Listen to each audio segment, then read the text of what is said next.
Márcio, baixa aí, ó. Peço perdão aos irmãos naquela hora, irmão, porque foi uma insistência de uma ligação de uma pessoa insistindo aqui. Eu peço perdão aos irmãos, amém? Vou continuar aqui o estudo novamente.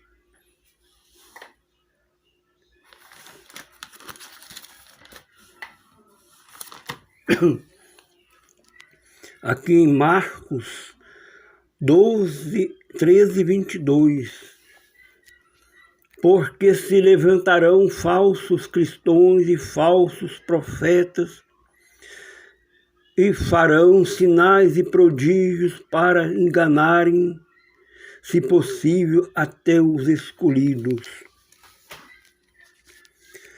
A descrição, o crente da autoridade precisa estar informado de que pode haver nas igrejas diversos ombreiros corrompidos e distanciados da fé, da verdade, como os mestres da lei de Deus nos dias de Jesus. Mateus 24, 11 e 24. Jesus adverte aqui que nem toda pessoa que professa Cristo é um crente verdadeiro e que hoje nem todo escritor evangélico, missionário, pastor, evangelista, professor, diácono e outros ombreiros são aquilo que dizem ser. Estes ombreiros anteriormente pareceis justos aos homens, Mateus 23, 28, aparecem vestidos como ovelhas, Mateus 7, 15, podem até ter uma mensagem firmemente baseada na palavra de Deus e no seu reino demonstram grande interesse pela salvação dos perdidos e professar amor a todas as pessoas. Parecerão ser grandes ministros de Deus, líderes espirituais, de Romei, ungidos pelo Espírito Santo.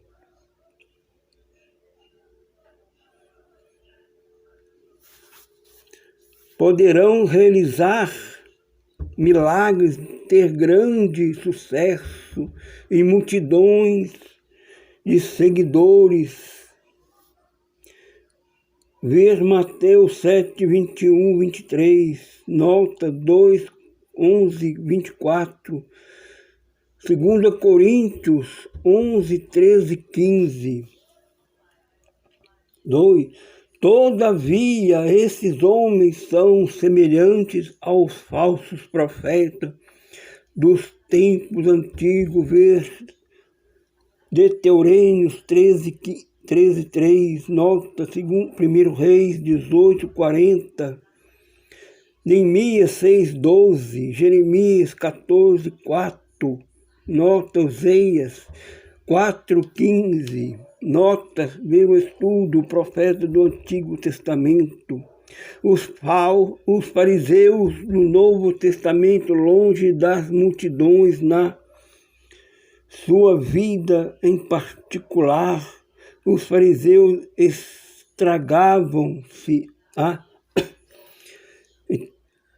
entregavam-se à rapina e de iniquidade, Mateus 23, 25, cheios de ossos e de mortos e de toda imundícia. Mateus 23, 27, cheios de hipocrisia e de iniquidade. Mateus 23, 28, sua vida na intimidade é marcada por cobiça carnal, imoralidade, adultério, ganância e satisfação dos seus desejos egoístas.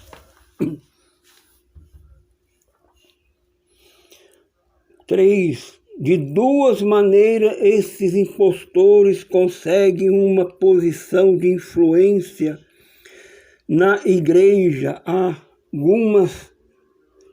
alguns falsos mestres e pregadores iniciam seu ministério com sinceridade, veracidade, pureza e genuína fé em Cristo.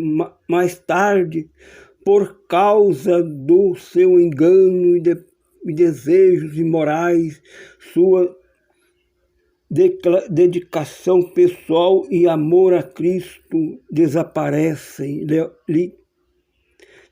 latamente. Em decorrência disto, apartam-se do reino de Deus. 1 Coríntios 6, 9, 10, Colossenses,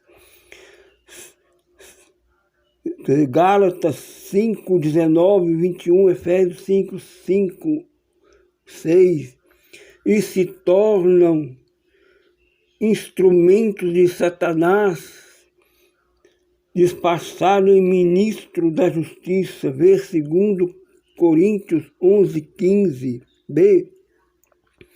Outros falsos mestres e pregadores nunca foram ministros, foram crentes verdadeiros a serviço de Satanás. Eles estão na igreja desde o início de suas atividades. Mateus 13, 24, 28, 36 e 43. Satanás tira partido da sua habilidade e influência e promove autêntica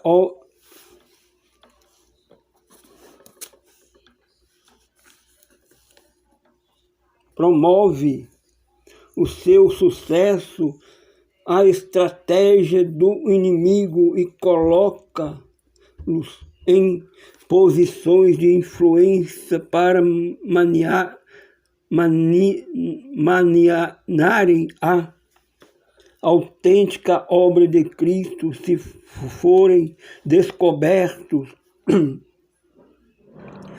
ou desmascarados, Satanás sabe que grandes danos ao Evangelho advirão disto e que o nome de Cristo será menosprezado publicamente.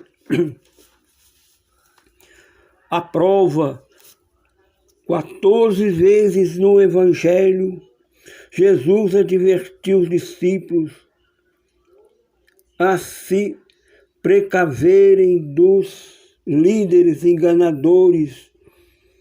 Mateus 7, 15, 16, 6, 11, 24, 4, 24, Marcos 4, 24, 8, 15, 12, 38, 40, 13, 5, Lucas 12, 1, 17, 23, 20, 46, 20, 21, 8. Noutros lugares, o crente é exortado a pôr à prova mestres, pregadores e dirigentes da igreja. 1 Colossenses 5, 21, 1 João 4, 1. Seguem-se os passos para testar falsos mestres ou falsos profetas. Primeiro, discernir o caráter da pessoa. Ela tem uma vida de oração perseverante e manifesta uma devoção sincera e pura a Deus. Manifesta o fruto do Espírito. Gálatas 5, 22, 23. Ama os pecadores. João 3, 16. Detesta o mal e ama a justiça. Hebreus 1, 9. E fala contra o pecado. Mateus 23. Lucas 3, 18. João 3, 20. 2. discernir os motivos da pessoa. O líder cristão verdadeiro procura fazer 4 coisas. A. Honrar a Cristo. 2. 2 Coríntios 8:23, Filipos 1:20. B. Conduzir a igreja à santificação. Atos 26:18. 1 Coríntios 6:18. 2 Coríntios 6:16, 18. C. Salvar os pecadores. 1 Coríntios 9:19, 22. D. Proclamar e defender o Evangelho de Cristo e dos seus apóstolos. Ver Filipenses 1:16, nota Judas 3. 3. Observar os frutos da vida e da mensagem da pessoa, os frutos dos falsos pregadores, comumente consistem em seguidores que não obedecem à palavra de Deus. Ver Mateus 7:16. Discernir até que ponto a pessoa se baseia nas Escrituras. Este é um ponto fundamental. Ela crê e ensina que os escritos originais do Antigo Testamento e do Novo Testamento são plenamente inspirados por Deus e que devemos observar todos os seus ensinos. Ver segundo a João 9:11, ver o estudo, a inspiração, as Escrituras, a autoridade das Escrituras. Caso contrário, podemos estar certos de que tal pessoa e sua mensagem não provém de Deus. 5. Finalmente, verifique a integridade da pessoa quanto ao dinheiro do Senhor. Ela recusa grandes somas para si mesma, administra todos os assuntos financeiros com integridade e responsabilidade, procura realizar a obra de Deus conforme os padrões do Novo Testamento para ombreiros cristãos. 1 Timóteo 3:3, 6, 9, 10. Apesar de tudo que o crente fiel venha a fazer para avaliar a vida e o trabalho de tais pessoas, não deixará de haver falsos mestres nas igrejas, os quais, com a ajuda de Satanás, ocultam-se até que Deus os desmascare e revele aquilo que realmente são. Aleluia. Agora vamos lá na outra parte, irmão. Aqui em 2 Timóteo, a inspiração e a autoridade das Escrituras. 2 Timóteo 3, 16 e 17. Toda a Escritura divinamente inspirada é proveitosa para ensinar, para redigir, para corrigir, para instruir em justiça, para que o homem de Deus seja perfeito e perfeitamente instruído para toda boa obra. O termo Escritura, conforme se encontra em 2 Timóteo 3,16, refere-se principalmente aos escritos do Antigo Testamento 3,15. Há evidências, porém, de que escritos do Novo Testamento já eram considerados a Escritura divinamente inspirada por volta do período em que Paulo escreveu. 2 Timóteo, 1 Timóteo 5,18, cita Lucas 10,7. Segundo a Pedro 3,15 e 16, para nós hoje a Escritura refere-se aos escritos divinamente inspirados, tanto no Antigo Testamento quanto no Novo Testamento. A Bíblia são os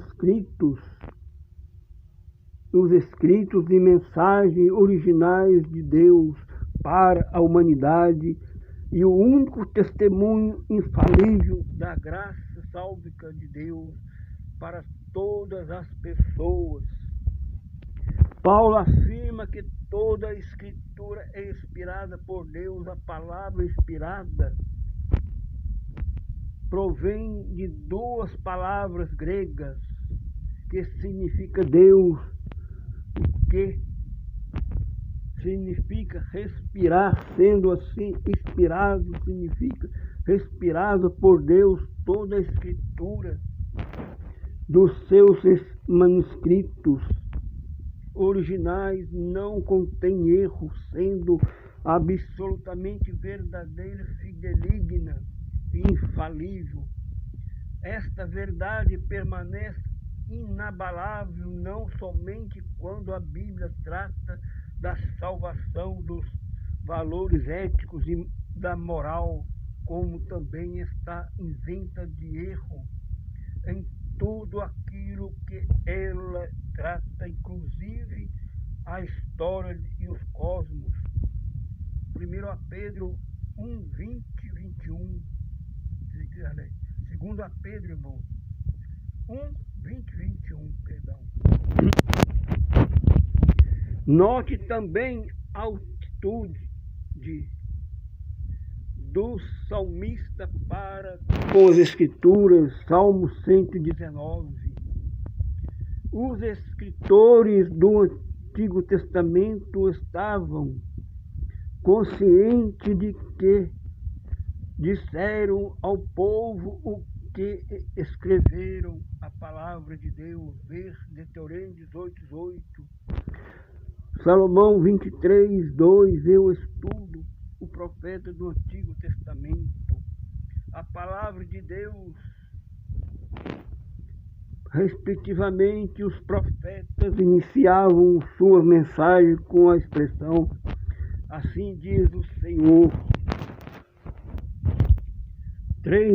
Jesus também ensinou que as Escrituras e a inspirada palavra de Deus, até em seus mínimos, ensinavam suas mensagens com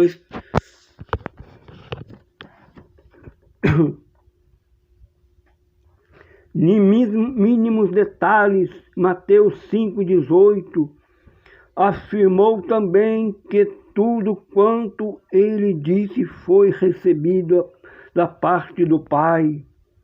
E é verdadeiro. João 5:19, 30, 31, 7:16, 8:26.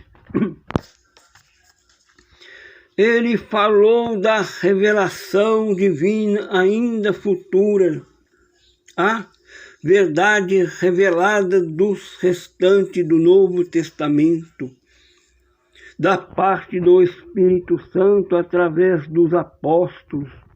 João 16:13, 14, 16, 17, 15, 26 e 27. Negar a inspiração plenária das Escrituras sagradas, portanto, é desprezar o testemunho fundamental de Jesus Cristo. Mateus 5, 18, 15, 3, 6, Lucas 16, 17, 24, 25 e 27, 44, 45, João 10, 35, do Espírito Santo, João 15, 26, 16, 13, 1 Coríntios 2, 12, 13, 1 Timóteo 4, 1 e dos Apóstolos 3, 16, 2 Pedro 1, 20 e 21. Além disso, limitar ou descartar a sua inerância e despreciar sua autoridade divina na sua ação e de expirar os escritos pelo Espírito de Deus, sem violar a personalidade deles, agiu neles de tal maneira que escreveram sem erro. 3,16, 2 Pedro 1:20, 21, ver 1 Coríntios 2, 12, 13, notas. 6. A inspirada palavra de Deus é a expressão da sabedoria e do caráter de Deus e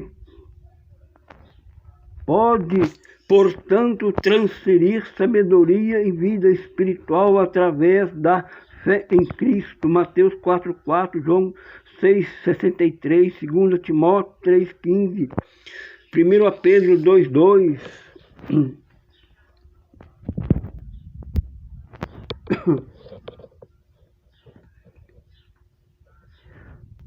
7. As Sagradas Escrituras são o testemunho infalível e verdadeiro de Deus na sua atividade sálvica a favor da humanidade em Cristo Jesus. Por isso as Escrituras são incomparáveis declarações de instruções religiosas e igualam-se à autoridade delas. 8.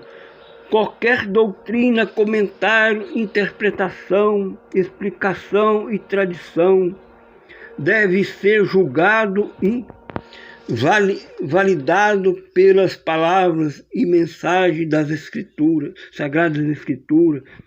Ver Daniel 13:3, Deuteronômio, aliás, 13:13. Ver o estudo Falsos Mestres, quais já citamos. 9. As Sagradas Escrituras, como a palavra de Deus, devem ser recebidas, cridas e obedecidas como autoridade suprema em todas as coisas pertencentes à vida e à piedade. Mateus 5:17, 19. João 14, 21, 15, 10, 2 Timóteo 3, 15, 16. Êxodo 23. Na igreja a Bíblia deve ser a autoridade final. Okay. João 14, 21. 15, 10, 2 Timóteo 3, 15, 16.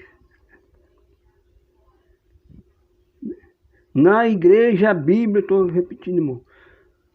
Na igreja a Bíblia deve ser a autoridade final em todas as questões de ensino, de repreensão e de correção, de doutrina e de instrução. Na justiça, 2 Timóteo 3, 16, 17. Ninguém pode submeter-se ao senhorio de Cristo sem estar submisso a Deus e a sua palavra como a autoridade máxima. João 8, 31, 32, 37. 10. Só podemos entender devidamente a Bíblia se estivermos em harmonia com o Espírito Santo. É Ele quem abre as nossas mentes para compreendermos o seu sentido e que dá testemunho em nosso interior e da sua autoridade. Ver 1 Coríntios 2:12. Ver o estudo 3 classes de pessoas. Devemos nos firmar na inspirada palavra de Deus para vencer o poder do pecado, de Satanás e do mundo em nossas vidas. Mateus 4:4, Efésios 6:12, 17, Tiago 1:21. 12. Todos na igreja devem amar, estimar e proteger as Escrituras como um tesouro, tendo-as como única verdade de Deus para um mundo perdido e maribundo. Devemos manter puras as suas doutrinas, observando finalmente os seus ensinos, proclamando a sua mensagem ao distorcer suas verdades eternas.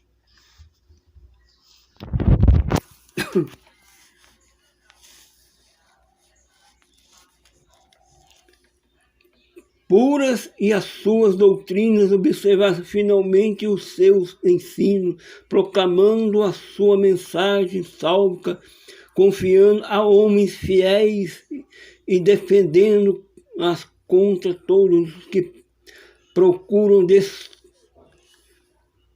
destruir ou distorcer suas verdades eternas.